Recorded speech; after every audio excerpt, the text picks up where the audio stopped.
joined a Skype language exchange group. And so he would help teach Japanese people on Skype English, and in exchange they would help teach him Japanese, and he did conversation almost every day, every couple days a week, drilling the language into him. And in only 2 or 3 years, his Japanese was really, really, really good. It was actually quite an impressive background. He worked nights, so he had the time during the day to study. It was very interesting. Another one of my translators also almost never went to Japan. Basically lived here in Canada.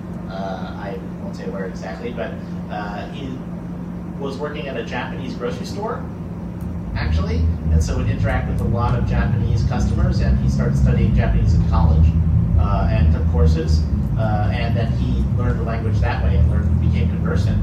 And I think it was just last year, he finally took a trip to Japan. He got a working, what's called, not a working visa, working holiday visa. How many of you know about the working holiday visa, by the way, that you can get? If you're American, you can't get it. It's only Canadian. Well, I think like UK and yeah, a lot of countries have a working, but not America. We don't. Americans don't work on holiday or something. It's not true at all. No, but he got a working holiday visa. Went to Japan for it was supposed to be 6 months. He's still there. He's married.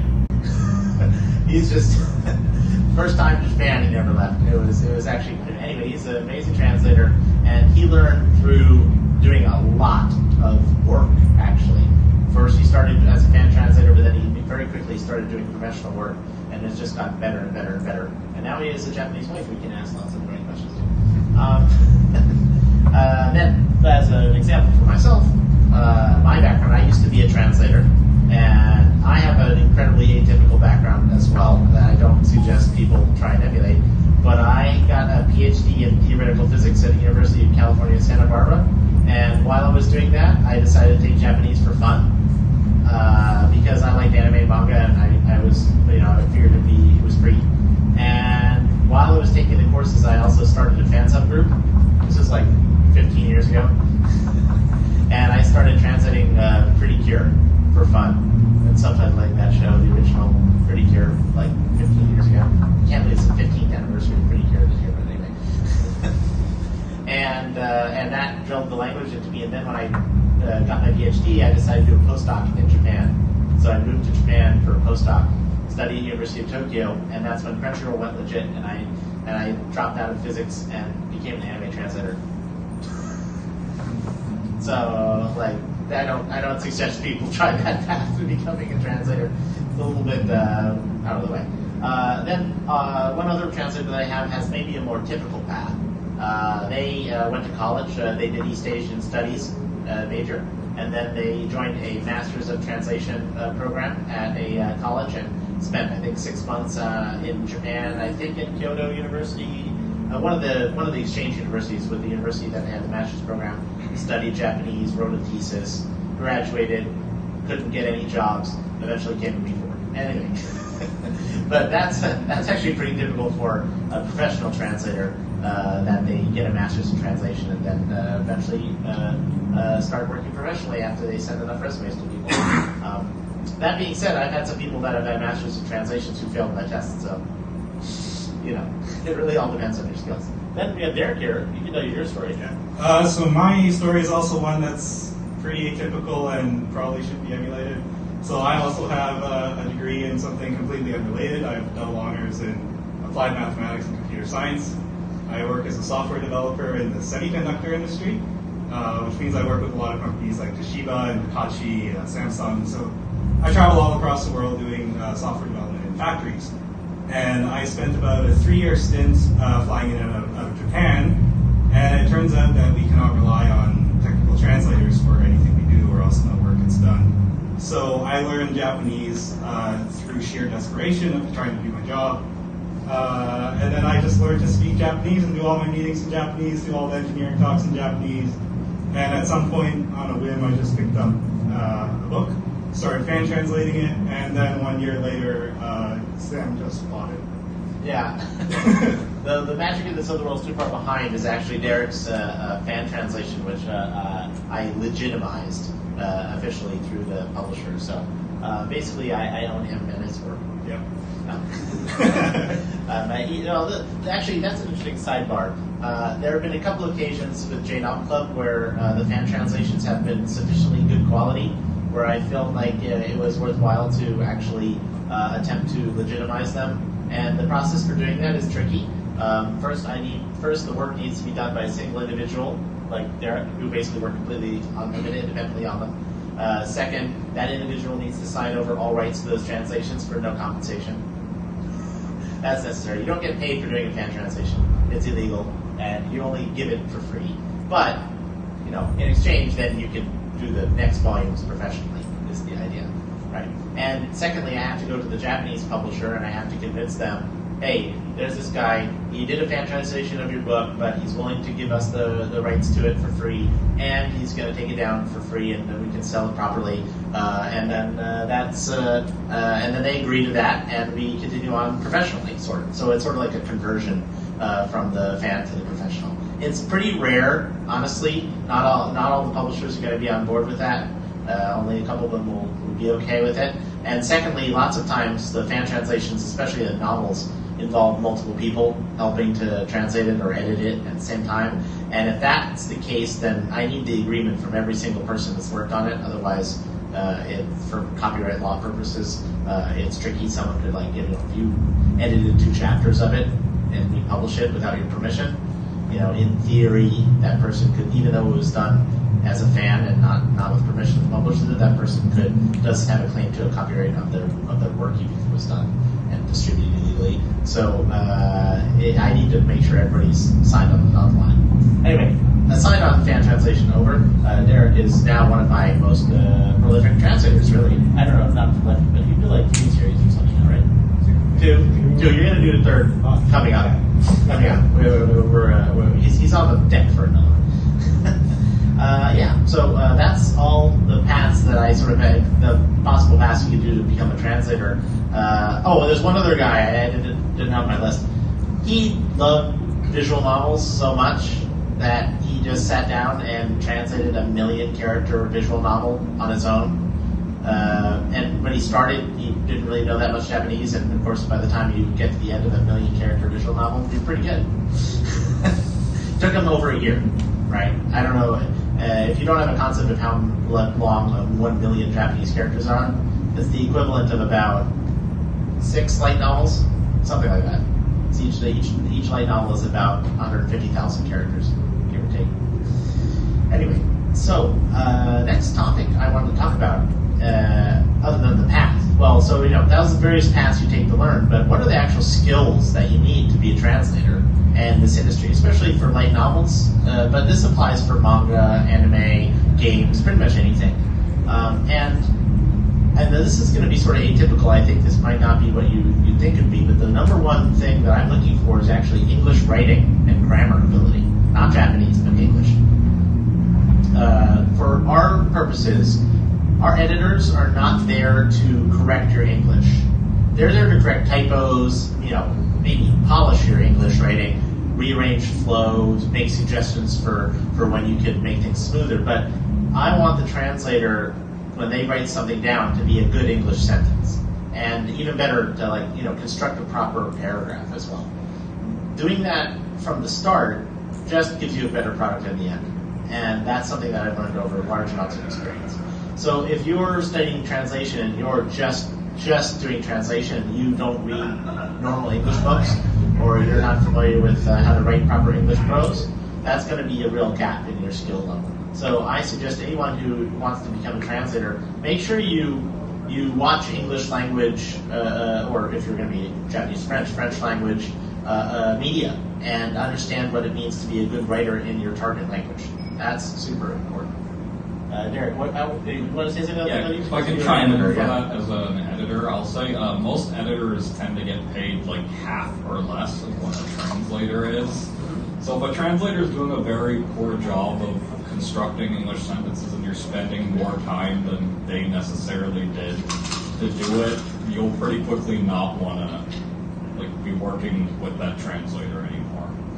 it comes up, right? Like you don't want to be getting paid like half or less, essentially, to be spending more time and doing more work. Now, So if you don't have at least somewhat of a base, it's kind of... Yeah, I don't. An editor should not be rewriting every sentence. Like, there are some editors that do that anyway because they can't help themselves. But they shouldn't have to be rewriting every single sentence of your game or your book, or especially your anime subtitle. Another thing that I'm looking for that's basic, maybe this is just fundamental, but is understanding. So when I say understanding, I mean actually something a little bit deeper than just comprehending the meanings of each of the words. But you can always look up the words. Like, if you don't know what that kanji is, you can look it up, right? But especially with novels, and to some extent with manga and anime as well, you have to read between the lines of what's written. You have to be able to imagine the scene and understand the characters and how they speak. So understanding is really rich. You will focus on an individual word or an English, what does niyotte mean in this context, and you'll get really stuck on one part of a sentence. When if you just step back a little bit and thought about the paragraph as a whole and what it flows, all of a sudden it'll be obvious what that was supposed to mean, right? And still, as there's some sentences where if you just look at the sentence on its own, you translate it one way, but in the context of the whole passage, that's really not the right way to translate it. So that way you can kind of test whether you're truly understanding the whole book. One next thing that I'm looking for in a translator, and that is super important to drill if you're actually looking to become a translator, is your speed and your consistency. This is actually surprisingly difficult. Like when you start doing translation either as a fan or professionally, you can translate almost as fast as you want. Like you just translate real fast, and it's going to be terrible. Or you can sit there and think about each sentence for 10 minutes, and you'll finish a page an hour, and it'll be great, but you're only doing a page an hour, and all of a sudden you have 40 pages to do that week, right? And you also have a full-time job. So speed is not just how fast you can go. That's not what I mean when I say speed. Speed is being able to regulate your own translation speed to get that balance between quality and progress. And that is something, again, is a skill. It's like a sport. It's a skill you have to develop. But you can't learn it in school. It's through practice and experience and understanding yourself is the best way I could put it. I can't tell my translators, you need to translate X number of pages a minute, because everyone is different. For every one of my translators, the bar is set differently. Derek here is, I think, one of my fastest translators, I'd say. He works very quickly and at a solid quality level. Some other translators I have can't do that or won't do that, and that's fine. But it's really something you have to be able to understand yourself. I'm still turning it. Is it already here? Oh no, you're saying okay. And let's see here. Would you like to comment on that, Derek? On how you regulate your speed? Because I know you used to translate on planes. Yeah. So I did a lot of my translation while I was in transit during my full-time job. And I think the reason why, like myself and probably some of our other translators might be faster is because we're a lot more instinctive in the way we translate, where we'll read an entire chapter and then we'll reread paragraph by paragraph and just say, oh, this is what the whole paragraph is saying, and then kind of write that all out in English, and then maybe mash it back up to kind of fit back the original context. But it's usually just read the sentence Japanese and then and read it as it is in Japanese and then write it again in English, try and describe it back in English. Mm-hmm. So because we're kind of more instinctual in the way we approach things, and personally I approach things more like I'm translating in a live conversation, because that's where my background is, then the flow of that is faster than if I was kind of approaching it sentence by sentence, word by word, and trying to look up every individual thing. So my approach to translation is fundamentally different from someone who's only versed in translating by text, whereas I'm very used to translating by speech. Yeah, I think that the speed that you can go will change also with your experience. many times, when you're starting out, you're not going to know every word, so you're going to have to look some things up, and that slows you down. And there's nothing to be ashamed of about that. You definitely want to make sure that you understand all the words in the sentence.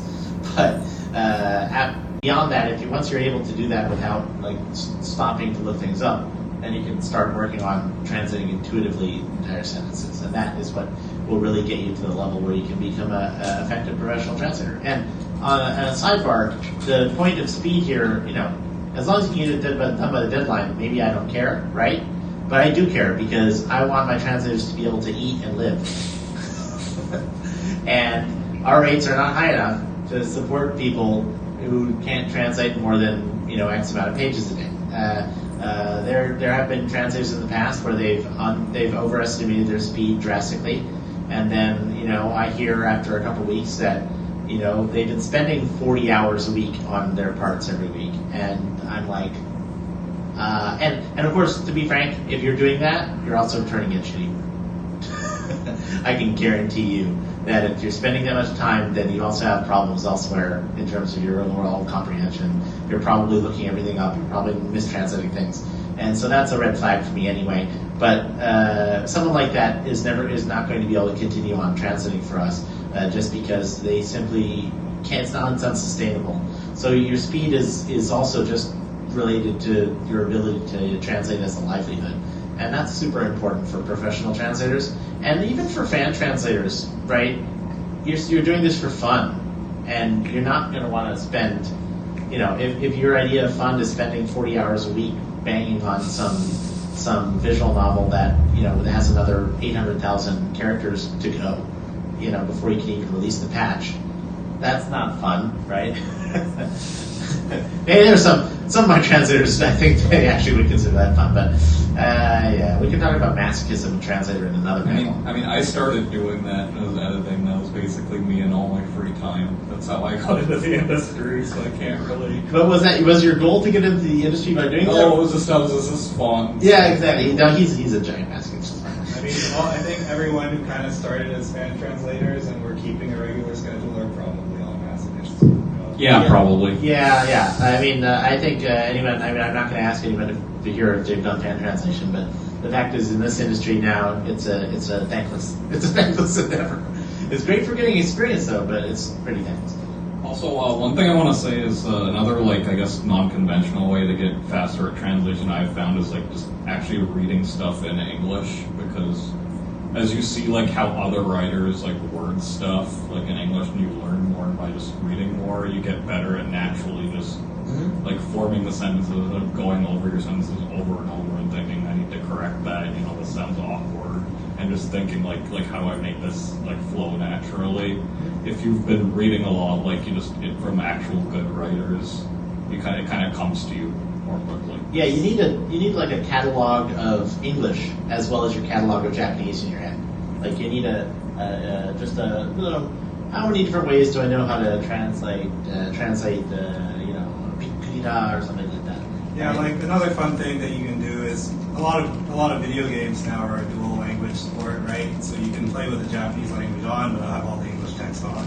I don't know if that's necessarily gonna. You can see what other translators are doing, and then when you are a translator as well, you go what the hell are they doing that? Half the time you're playing, and you kind of want to turn off the Japanese voices. But it's interesting to see what other translators are doing. I can't stand that. I can't stand that. I like it. I just have to do one language or the other. You had to listen to me do this for all of yesterday. Yeah. Oh yeah, what are you doing? We were playing Fire Emblem. Fire Emblem, yeah. It's if anyone plays the new Fire Emblem, it's completely different, the Japanese and English. They make choices. It's very interesting. They do make choices. Nintendo of America's localization is excellent and not anything like any other localization in the industry, in my opinion. They do a lot of very creative choices that that if it wasn't Nintendo, people would complain about. But because of Nintendo, it's a pass. Okay, let's see here. Next thing I'm looking for in terms of translators and professional translators specifically. This is something that actually is important, not just for translation, but in the everyday life. I need the people to have good communication. And I don't mean translating English to Japanese communication. I mean with the people who are hiring them to do translation. I need people to respond to my emails and texts and pings and phone calls and letters. And basically, if you're not communicative and you don't respond in our industry, it gets very, very difficult to work with you over the long term, because there's always going to be things that are coming up. There's always a problem to be solved. There's always a schedule to be reconfirmed or bumped up for some reason. And at the same time, it's not just communication with the boss like me, but communication between editor and translator is super important. If you disappear and a part is due and the translator can't contact the editor for some reason, or the editor can't talk to the translator, even if it's 24 hours sometimes, it can be a problem. So the ability to be a team player and work with others in a collaborative way online is a super important skill for professional freelance translator these days. And frankly, not just translator, but if you're a freelance anything, probably it's a super important skill. Even if you're not freelance anything. Basically, if you have any job. Yeah, almost any job, except for any job. Well, except for like a job where you're just, like a service industry where you just have to show up and do your job. But if you're working with other people remotely, it's super, super important. Yeah, and some of my translators, sometimes they disappear.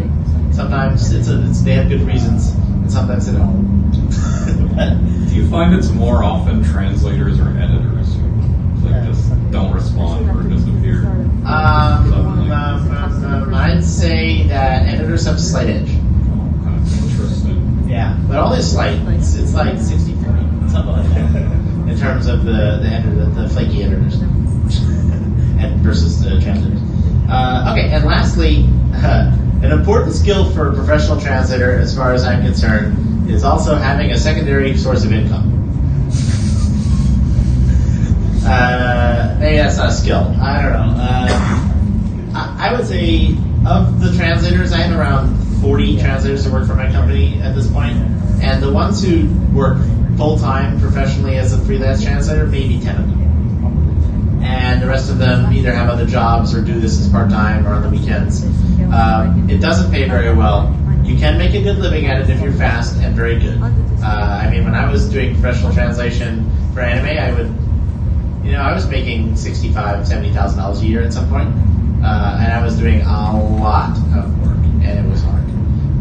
Some of the translators that I employ make that amount, the amount of books they translate, but they're doing 10, 12 books a year, which is a very high amount, and it's difficult to make a living just on doing freelance translation for anime and manga. And it's especially, what's actually good, if you can do it, is to do business translation and this translation at the same time, and then you have sort of higher paying jobs and fun jobs, and you don't hate yourself as much, but you also make money. So it's a tricky job to turn into a career. It is, and the career path is not really clear on how to go up in the world. That's something I'm going to get to in the next section. But I think, though, in terms of a job, it's actually one of the most rewarding jobs you can do in this industry. I don't know about it. This is my personal opinion, because when if I translated some anime like Fairy Tail, for example. Any Fairy Tail fans in the audience? Right? When I translated the first 110 episodes or so for Crunchyroll, actually it was not directly for Crunchyroll, but it was for TV Tokyo, and then it got aired on Crunchyroll.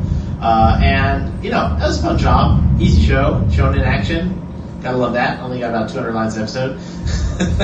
And I had my big chart of all the special attacks and names, and it's a character with show with lots of different characters' names. I worked together with the manga translator as well to try and keep things consistent, which was nice. And anyway, it was a great show. And what I especially like from personally is that people who are fans of the show, you can take some pride that they sort of experienced the anime through you, because it's really your words that they're reading. And maybe your name isn't on the credits, but it's rewarding to know that you are sort of helping people to enjoy entertainment and have fun and enjoy things. And for novels, it's even more direct. Like if I translated a book, that's really my words you're reading, and it's almost. Sure, it's the original text, but it's filtered completely through your translation. So as a person, it's really kind of a rewarding job because you get the feedback of the people enjoying the work that you translated almost very directly. And sometimes the feedback is good, sometimes it's bad. You have to be able to take your lumps, especially if you screw up or make a decision that ends up not being that popular. But assuming you have that kind of personality, I think it's a really rewarding thing to do. I agree for the most part, though I do have to say, the rewarding part is you generally don't see as much praise as complaints, right? So it has to be more all these people. Well, I'm not talking so much about praise about the translation, so much as just a lot of people really love Fairy Tail. I guess that's true. And that's because, and I don't think it's because of me, but I think that I helped, people enjoy it. That's the idea, right? But if it wasn't for the translation, they wouldn't be able to enjoy it at all. Yeah, right? I just mean if you're seeking online opinions, more type of things like that, you're more likely to. You're not going to get self gratification. You're not going to get fame, except for unless you go on Twitter and hype yourself, which is actually some people who do. Some people can do that, but that's also putting yourself out there for more criticism as well. So it's not like a personal I'm going to be famous thing. It's more just a self-satisfaction. Yeah, self-satisfaction that what you're doing is consumed by many people. From a personal perspective, when I was a theoretical physicist, studying string theory and 11-dimensional supergeometry, I thought that was fascinating and interesting and cool. But I also understand that only maybe 1,000 people in the world could even comprehend it, and the rest of them are like, "Oh, you're like that guy from Big Bang Theory."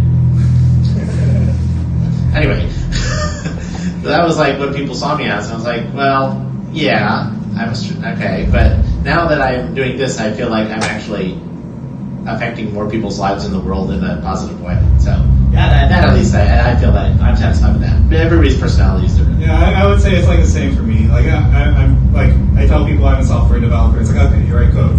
My code has probably touched every single computer chip in the world post 2010 or so. Cool. But nobody really cares. Wait, you're not secretly working for the Chinese government, right? But you get a lot more feedback for doing translation, and especially when I was doing fan translations. There's a lot of people who directly communicate with you on every chapter who say thanks for all the work and giving you feedback on the stuff you're doing, and you kind of get a lot of people coming to you at that point. But software developer in the semiconductor industry, I'm one in a cog of maybe 200,000 people working to do the same thing. Mm-hmm. Yeah, so it's a rewarding career, but it's a difficult one to truly, make it a full career as. But everybody has their own path to do that, so I think that's pretty cool. All right, next topic I want to talk about is a little bit more meta, but I think this is important. I don't know if you've been paying attention, but there's been some controversies from translators over the past, and I kind of wanted to address that obliquely. So, the professional translators that currently work in the industry, translating anime, manga, games, novels. I think that's pretty much everything, right? What else? Yeah, anime, manga, games, and novels. That's also novel. They actually come from all walks of life and many generations. But the history of translators and translation of media goes back quite a ways. One of my sort of heroes in the industry is Frederick Schott. He was one of the first translators of Tezuka's work back in I'm not exactly sure when it was. I think it was the early 70s, the late 70s. But he was instrumental in getting manga translated into English in the very, very, very, very, very early days. And his history is fascinating. He was in Japan studying, and he met with Tezuka personally, and it was back then just the concept of having Japanese books be translated into English and distributed around the world was sort of a new concept just from the start, right? And he, by going directly to the artists and the creators, sort of broke that open in the very beginning and started translating. He would start by just translating some pages and publishing them in magazines, for example, and look at this cool stuff that's happening in Japan. right? And then eventually that turned into full books, and publishers started to publish translated versions of the early manga, and it really sort of started the entire industry. Now, it wasn't until much later that there was a significant amount of Japanese manga being licensed and translated into English, especially after, it's actually interesting, it started with that early manga, and then some of the early anime, like Astro Boy, for example, and that came over, and then it was in France. The mangas happened really basically at the same time as that, when that really started exploding. So that early period is really fascinating. I'm sure other people could go much more in depth on the history. But my point in saying is that when it comes to the translators in those early periods, the translators were the business people that got the manga licensed at the same time. They were the people in Japan. They were the people who were pushing it. They were the bilingual people, or the people that are English-speaking people who spoke Japanese well enough to converse with the Japanese directly anyway. So when it comes to translators, there was no separation between the industry and the translators at all, really. Now, fast forwarding to much later, during the early manga and early anime licensing period, sort of in the late 90s, I guess. When anime started being actually released officially overseas after the VHS tape era, those translators and a lot of those translations were either, again, the people in the companies themselves that were like running the companies, or oftentimes they were hired out to agencies. So there are translation agencies, and this is actually maybe the most common way that translations are still done overall languages, period. But there are translation companies, essentially, that will hire translators and have a group of translators which are for various languages, and then whenever you need a translation done, you'll go to these agencies and say, hey, we need this translated, and they'll farm it out to one of their translators, and you'll get a translation, and that's it. And it's very apersonal, essentially. And a lot of those early DVD and VHS translations, as well as even some manga translations, releases for TV, those were all essentially farmed out to anonymous agencies. Toei Animation, for example, hired an agency to translate a ton of their early shows, and I've seen some of those scripts, and they're just like typewriter pages of scripts that were translated into English, and they're just terrible. And those professional translations are, in the early days, are quite bad, to be frank.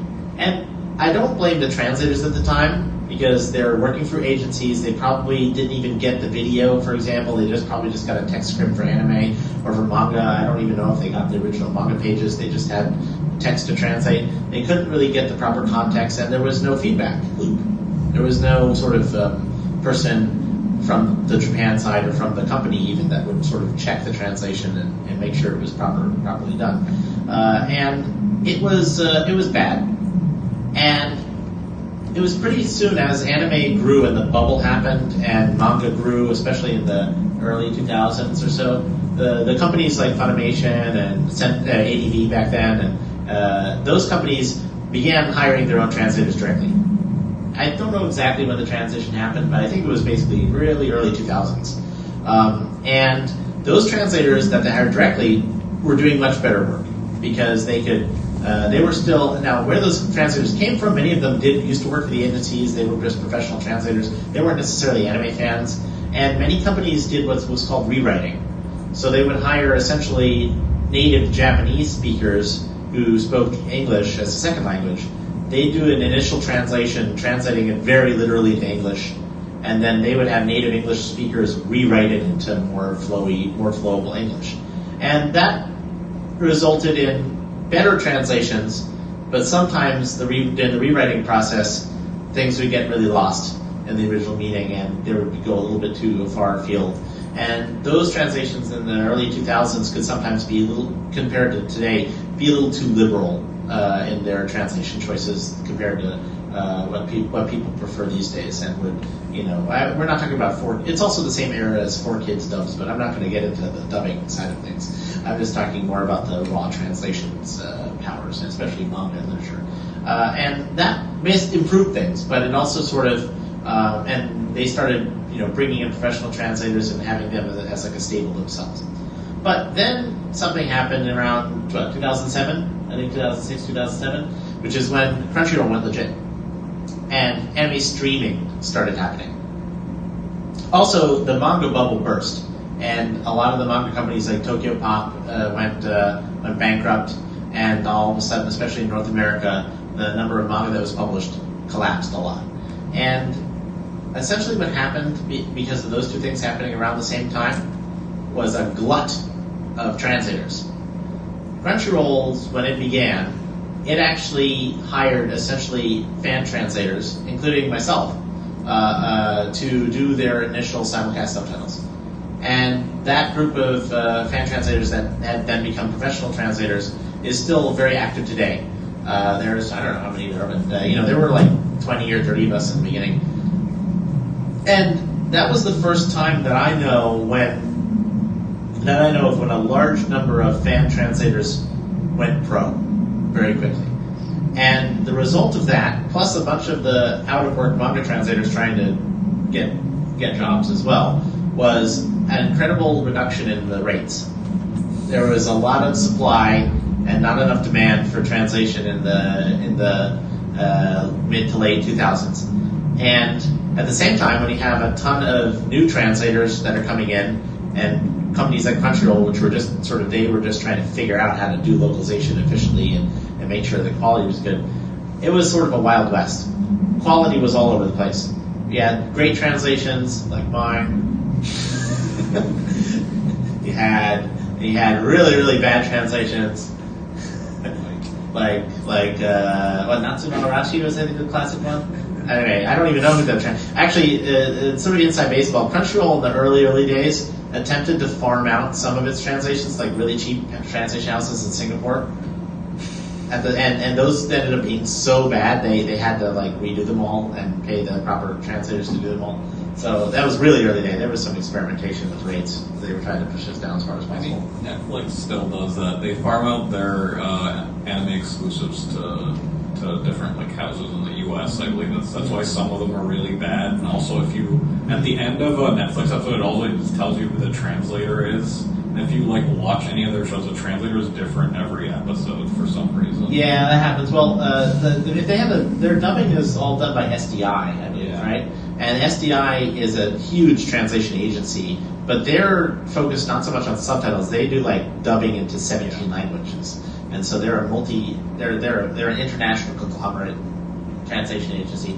Thankfully, Netflix though is actually making strides to do more and more of its localization in-house. But they have like a stable of translators in-house in Hollywood, but for like 10 languages. So it's really hard to. And I don't know, maybe they defunded that and just farming things up to SDI now. I haven't even gotten to like current day situations. Even more crazy. But in the late 2000s, it was a Wild West. Rates got killed because of the influx of new blood, and a lot of the older manga translators who had been doing a lot of work, all of a sudden they didn't have as much work, and the rates all of a sudden went way down. And as things moved on to the present day, maybe about a decade later, it hasn't really gotten much better. I'd say that there's now a lot more work available. I mean, almost every anime is now simulcast, so someone's got to translate it, right?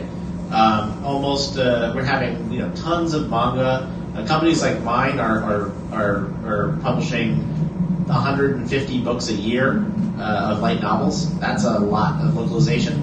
I believe in 2019, I haven't even added up, but I think I spent something like $550,000 on localization.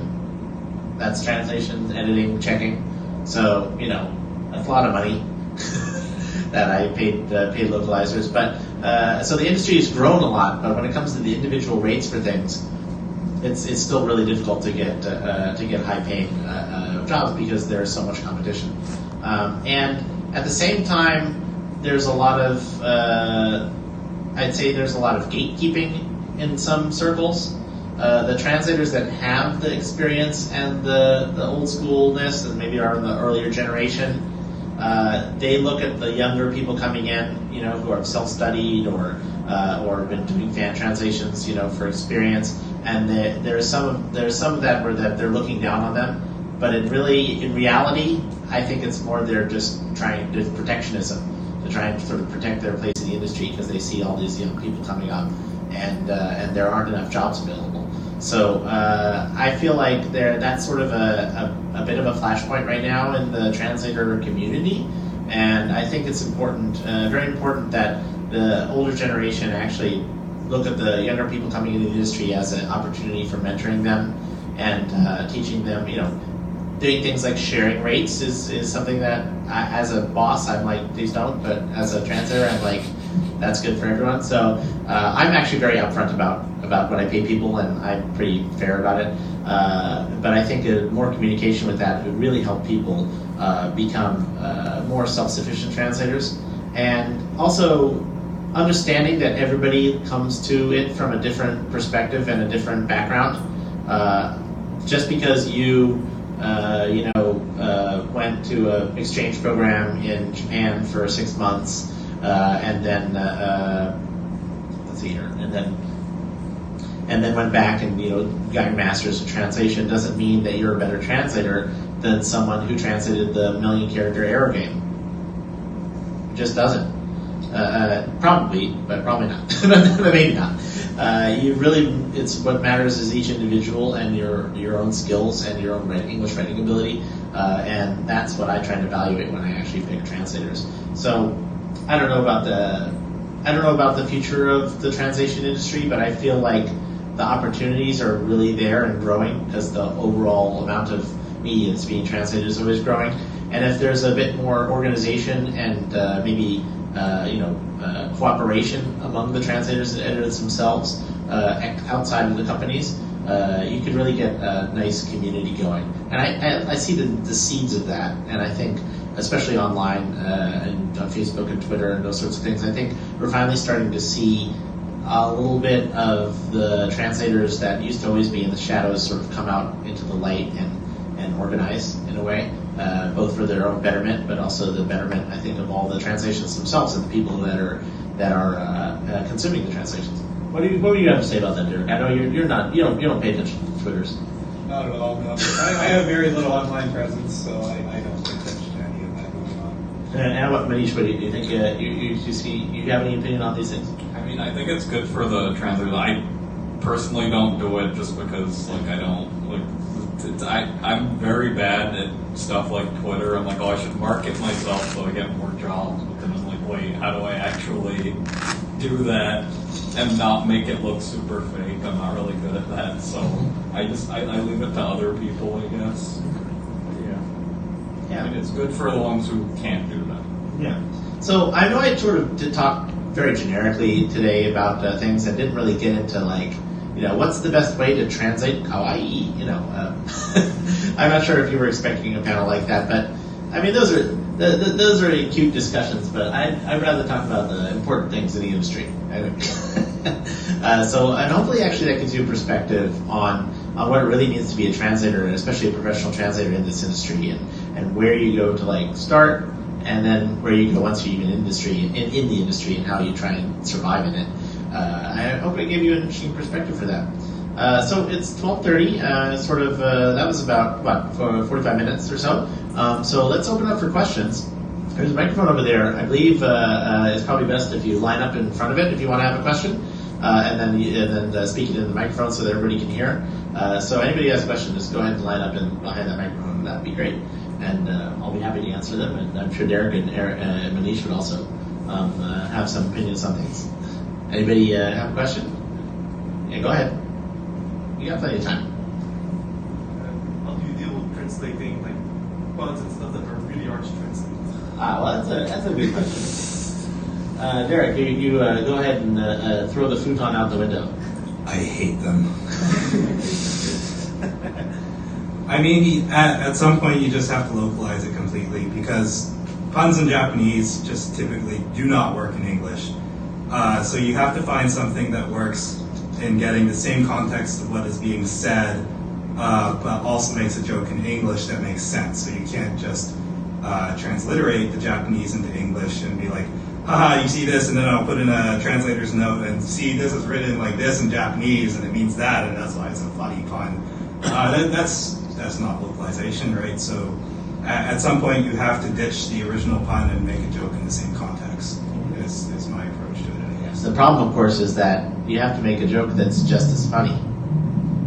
It's okay. All the Japanese puns are stupid. That's right. No, in that case, it's also tricky. Sometimes you have to make a joke that's just as not funny. Yeah. That's the point. Yeah, that is the point. Yeah, exactly. Like, I like to say, you try and get a good enough sense of Japanese humor so that you actually understand how funny the joke was in Japanese. That's a really hard skill. I didn't list that in my skills that I'm looking for a translator, but most of them are just bad. I mean, 90% of the time, if you just turn it into a dad joke, it's relevant. yeah, usually that works. Yeah. Oji-san joke. Like for example, here's a great joke that I use. Actually, well, this is not translation, but I just want to tell that joke.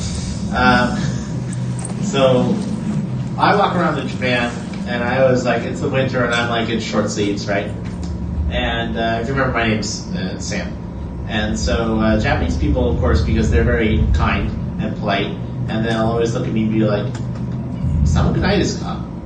Which means, aren't you cold? And I'm like, yeah. Moto Samu desu. Which means, I was Sam from the beginning, because Samu and Sam means cold. So Yeah, get off the internet, Dad.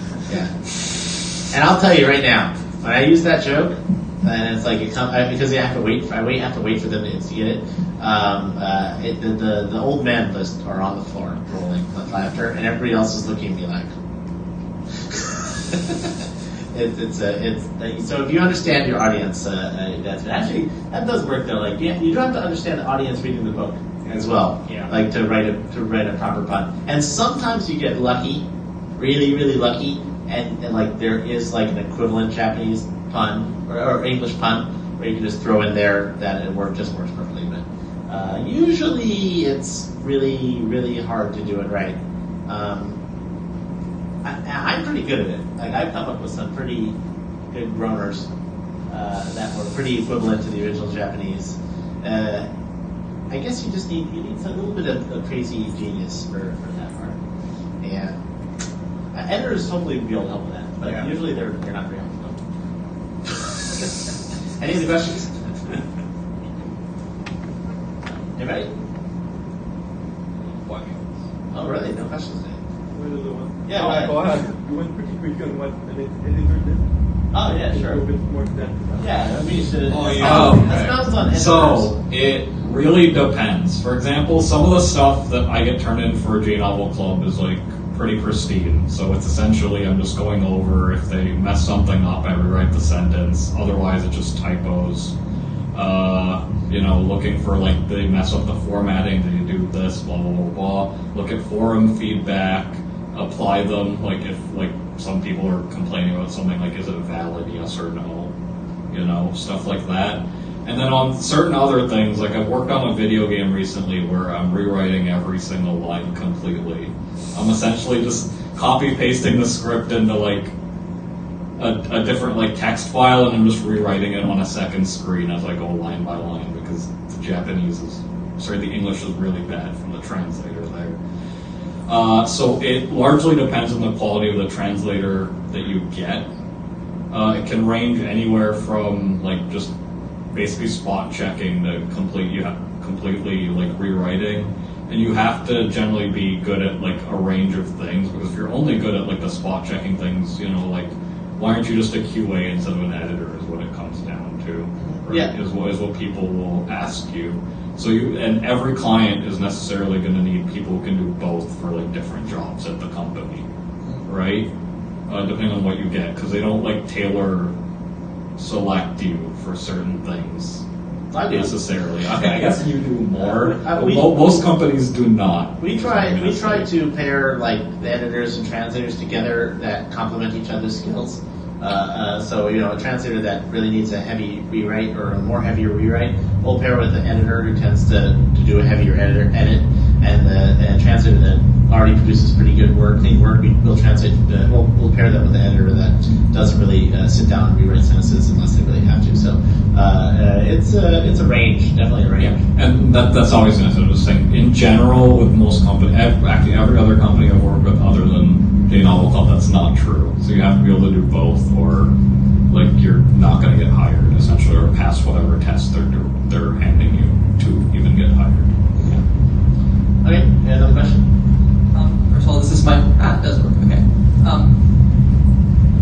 about your philosophy in terms of translating proper names. So, for example, like the devil fruits in One Piece, or like an attack name in some action anime. Yeah. Okay. I'll give my opinion first. Or like shadow clone technique versus Kagebutsu no Jutsu, right? I am under the general. I actually approach this. I believe that is not a translation question. I think that's a marketing question, especially for shonen properties, right? Because and because it's a marketing question, it's a question about the audience you're trying to sell to, right? And that's changed over time. Like anime, like 10 years ago, the people buying Dragon Ball Z products are like, middle school kids and maybe high school kids. And now it's like a range of people, like up to, 30 somethings, who love Dragon Ball and back in the day. And they're going to want like, they're going to want like the t-shirt with the Japanese on it as opposed to the English, right? So I'm not going to like give a blanket answer. I prefer this versus I prefer that. I think it's really important to look at the age range of the target audience that you're localizing towards.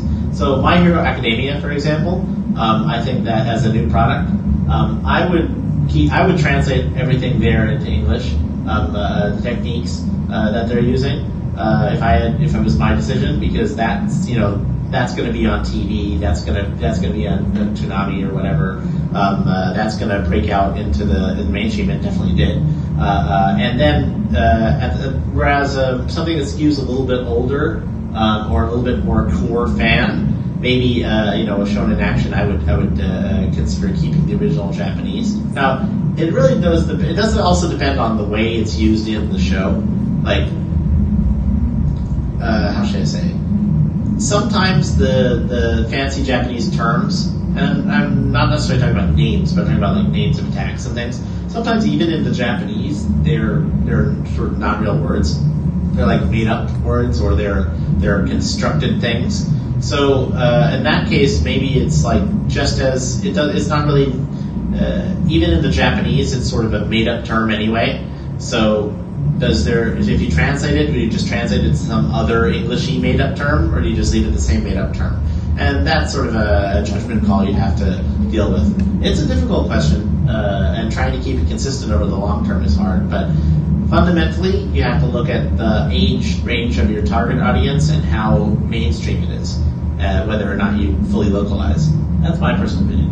What about you guys? Me personally, I would try to make everything English, essentially, if possible. There are certain situations where the Japanese terms are super specific, and you have to leave it in that way because of context.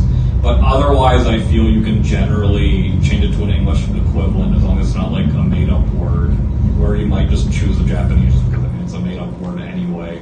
Or like context, for context, you need the exact pronunciation, things like that. Otherwise, I always feel like there's no, personally anyway, leaving it in Japanese. There's also a lot of context things, like if you're specifically translating like a samurai era, era flick, then it might make sense for everything to stay in Japanese. But if you're doing something that's full fantasy, it has nothing to do with Japan at all, and they just have attack names, generally you would just turn everything into an equivalent English. But if it is very specifically that everything here is very Japanese, there's reasons for leaving it as well. Yeah, I mean, I can even see that, like, especially if it's shown in, like, take Naruto as an example. They're ninjas, and leaving things in Japanese is cool, right? I personally do, like, if I had the choice between shadow clone technique and Kagebutsu no Jutsu, obviously the second is way cooler sounding, right? Which is going to make me sound cooler in the school playground if I'm like yelling it to my friends, right? The random Japanese words are going to sound way cooler, right? So I know that's not from a translator perspective. I'm like, yeah, it's not translation, but that's why I said in the end it's not really a translation question; it's a marketing question. So that's my answer. I hope that muddies the waters for you. The second question, not really translation, sort of out of your curiosity. So you said that like the Japanese term like sound cooler. to English speakers, and I just sometimes think it's like, yeah, but does it sound all just as cool in Japanese? It's like, or to a Japanese speaker, like to them would it just be a weird name? Or There's a reason in a lot of manga and anime people are essentially say technique names that are English. Yeah. Right? It's for It works for the same reverse too. Like random English sounds cooler in Japanese, but Sometimes they do both because they'll choose like 5 really complicated and obscure kanjis and then just write in katakana above it like slash. yeah, right. Yeah, exactly. Actually, One Piece does that all the time, right? Yeah. One Piece has like even what's it? Gum Gum no Pistol or something that has kanji, right? In the original Japanese, right? There's it's not just katakana. So and that actually doesn't really come through in the translation, which is unfortunate. But there's no good way of doing that. But that's all the time. that's a manga problem, and manga light novel problem specifically though, because the anime, unless there's text on the screen when they say it, They're gonna say pistol. yeah, they're just gonna say the Sometimes lead they'll name. like dash the kanji in the Right. screen and like Yeah. big print. Exactly. Yeah, that's actually pretty cool. But if you can do that in English text as well, like that actually does look cool. That's usually pretty hard to do. All right. Any other questions? Me about translation. We're all professional translators here. I'm not. Yeah, you can do it if you tried, Manish. You probably could. If I took a year to study, Yeah, maybe. that's not bad. Let's see here. Okay, well, if no other questions, or go on the mic there. Go ahead. Head over to the mic. Yeah, any questions at all are fine. I have Yeah. a question for the editor. Wait, let him ask first. Yeah, he's at the mic. Can you do some reading? I was gonna say let him ask first. Yeah. Thanks for the panel so far. Mhm. My question is about localization. So it's not language related. It's more like you were talking about business earlier. Sure. Economics and that sort of thing. So I was curious, which territories do you localize for in English? Mhm. Is there a difference between the different territories? And what are some cultural, let's say, I don't know, tricky, unstable I have a good ground? example for this. We localize in American English in general, in terms of spelling and stuff. And even though some of our translators are in the UK and Australia, we try and make sure that to conform things to American English. Although sometimes some things slip through, actually. So if some of our books that have British translators, there'll be the occasional spanner in the works. That was true. Anyway, but when I say American English, but I don't mean like, we don't throw in American idioms all over the place, and we try and, my recommendation to my translators is make it as universal as possible. So if it's an idiom in English, it needs to be something that is pretty, universally understood. And that can be tricky sometimes. I know that Manish, you've had to correct some random expressions that Steiner has used for smartphone, where you're like, what does this even mean, right? Yeah, just throwing in random like British English that no one like in North America would really understand. Yeah. Stuff like that. We do have to fix that, and it's a little bit tricky, but it's not that bad with English because there's so much. English is there's so many ways to say everything in English that you can usually find something that's understood. As a sort of a more specific example, that always becomes an argument. Whenever we have hamburger come up, right? Who here knows what hamburger is in terms of like Japanese food, right? Salisbury steak. But where in what English speaking countries does Salisbury steak mean Salisbury steak? Only America. Fair enough. Australia, Europe, UK, they don't. Salisbury steak is something completely different if they've ever even heard of it. And then if we go like Hamburg steak, well, that UK people know what that is, but Americans never heard of Hamburg steak. The Australians know Hamburg steak, but it's prepared differently. Especially when it comes to food terms. Food you never just. I don't. Yeah, it's very difficult. So in some ways, like the best way to translate hamburger is HAMBAAGU. But then that would then you face bomb. But it's that in a way would like be the or what you'd have to do is you say Salisbury steak and then add in a description of what the hell Salisbury steak was, so that people in countries that don't have Salisbury steak know what it is. I'm really glad I'm not working on any of the cooking titles in the novel club because that just seems like a giant headache to me. Yeah, dealing with localizing food, and in this case, it's not localizing; it's just trying to express it in English in the way that's generically understood well. With novels, we can get away with it a lot of times just adding in descriptions. Like another example is omuraisu, right? Omuraisu, I've seen translated as omelet. I've seen translated as omelet rice. I've seen translated as rice. Omelet with rice in it.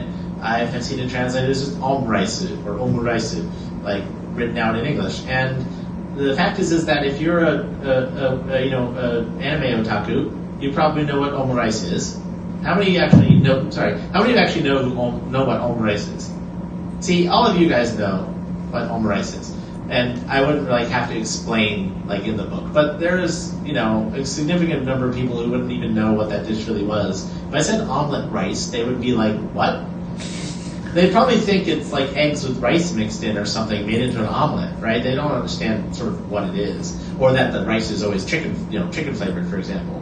That's something that, you just have to know what the dish is. So, but with novels, we have at least the ability to just add in a description. It might not be in the original text, but we could just, say, omelet, right? Or we could call it Japanese omelet. I don't know exactly how to do it. You could say omuraisu, maybe, and say it's an omelet where there's rice in, with an omelet egg wrapped around a bunch of chicken-flavored rice.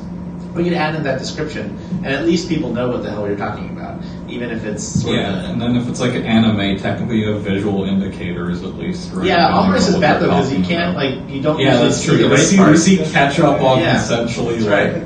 egg. Yeah, I don't know. That's a big It's a tricky thing. So anyway, those are hard things to localize to generic English. But our philosophy is that we try and have our English be as most understood everywhere in all English-speaking countries as we can. So speaking about different English territories, what about Japanese dialects? That's always hard for a translator. I don't know. Have you ever had to deal with the dialect, Derek, in one of your books? Luckily, no. I think it's only showing showing up characters for, with weird gobies or something. Just one minor character, and then you just don't translate it, or just make them kind of speak more yieldy. Yeah. For characters with tics, you kind of just pick tics that people have in English, like people who talk more in the street, or more like teenage girls. But you don't try and add a tic to the end of every sentence. I'm going to insult my authors right now, but light novel authors, for the most part, write in standard Tokyo dialect, because if they tried to write in a dialect Japanese, they would probably do a really bad job. I have actually almost never seen a character written out with an accent, a regional accent in a light novel. Almost none of them. They're very rare because they're usually only used as the stereotype ones. Right. They usually use really stereotype one-off characters, or they'll use characters who speak in not dialects, but the Desu character or the Ojo-sama character. They'll have characters who are archetypes in games and stuff, but not actual Japanese dialects. Yeah, I feel like video games tend to represent it more, just because anime itself, because you just hire a voice actor or actress that speaks in that dialect. Yeah. So it's actually much harder. That's more common on anime subtitles in games. Yeah. Have you ever had to deal with that in a game, Manish? Yes, and it completely depends, essentially.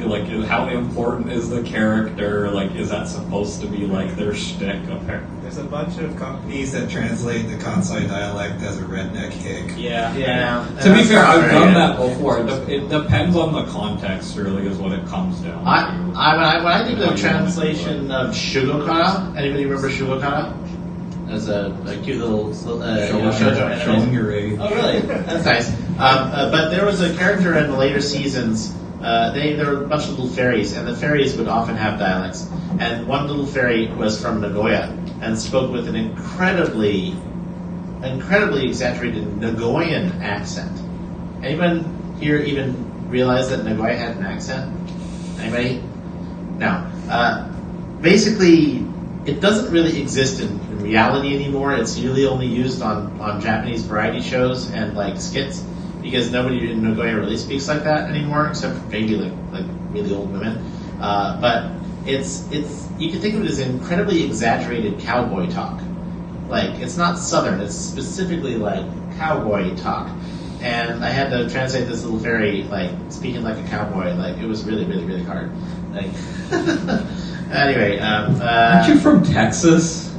Yeah, and that's why I have the ability, but, like, you had to write down the text. I mean, I can't just have her go and yee-haw everywhere, although I did. But it was y'all, y'all and yee-haw, and yeah. Anyway, here's the thing: if you ever get like a Niigata accent, use yins. Do it Pittsburgh accent. Anybody here from Pittsburgh? Of course not. There's a lot of wealth of American accents to pull from if you really want to try and do something silly. But actually, bringing it back to more realistic answer, if you do a dialogue in your a dialect in your translation, it's really hard to maintain it for the long run. So that's why I think Manish was mentioning it really depends on how much this character appears and how important the dialect is for the character. If they just appear a little bit and they're like the dialect is like the reason they appeared almost from the perspective, then yeah, go ahead, go crazy, yeehaw to the, that's the point, make it funny. But if that character shows up for like the entire series and like the fact that they have an Osaka dialect is just like there, then you're going to have a real hard time keeping that up for like 13 episodes or 7 volumes. So you need to make sure that from the beginning that you sort of choose the right level to translate at. Otherwise, you're going to just you're going to run out. You're going to get annoy the reader real quick. Yeah, and I kind of like in Smartphone, for example, there's a lot of characters that just speak really odd, and it's a point that they speak odd, and they're like important characters. So like in that case, you kind of just have to. Well, the androids are important, but they don't show up that often. Really. Yeah, I guess, but like they could have showed up. They showed up a lot more at the beginning. Yeah, well, I'm still a little bit not sure about some of the choices the translator made. We kind of went overboard. He made one of them speak like Mario. It's a me. And I was like, "Are you sure we're not like insulting? Because that's an Italian stereotype, right?" She's the one that like showed up the least. So okay, all right, fine. But anyway, yeah, I was a little bit. I saw that and I was like, "Am I gonna let that fly?" I guess I'll let that fly. It was funny. If you can make me laugh, I let you get away with a lot of things in my company. Anyway, all right. I don't think we have that much time left, so I think we need to wrap it up here. Anyone else have any other questions? Because it's 1 o'clock, and you've been here for an hour and 50 minutes. Thanks a lot. Anybody else? All right, no questions. All right, thanks very much. Oh wait, yeah. How do you become an editor? Know the right people. I mean, honestly, I don't have good advice for this because I essentially just worked on. So, okay, he explained how long 1 million characters was, right? So, well, yeah, it's a long. It's like 7 volumes. Apparently, like 7 or 8 volumes of light novels, right? Okay, so I had 20 million characters of visual novels edited just for fun in my spare time before I went official. So, I became an editor because people ended up buying like stuff that I edited just in my free time for fun, essentially. So if you like would have earned like 1 yen a character, 1 cent a character for editing those 20 millions, you did like $200,000 worth of yes, just for free for fun when I was younger. Yeah, back when I was in university, I could just sit in class and record the lectures. Well, I mean, it probably wasn't very good, so maybe it's not. Oh. Hey, I'm an accountant at my day job. I do okay. That's right. Yeah, he has a day job.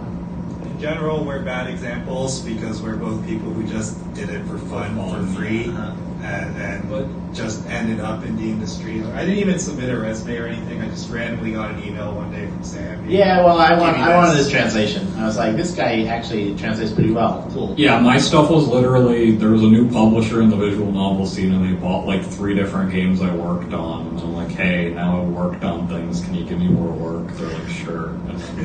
And now I just like email people and I just say I worked on this many characters of like video games, visual novels, like books, etc. And there's like, oh really? Here's a test, and then I do the test, and then Like, I've never failed a test, so I can't say what happens if you do.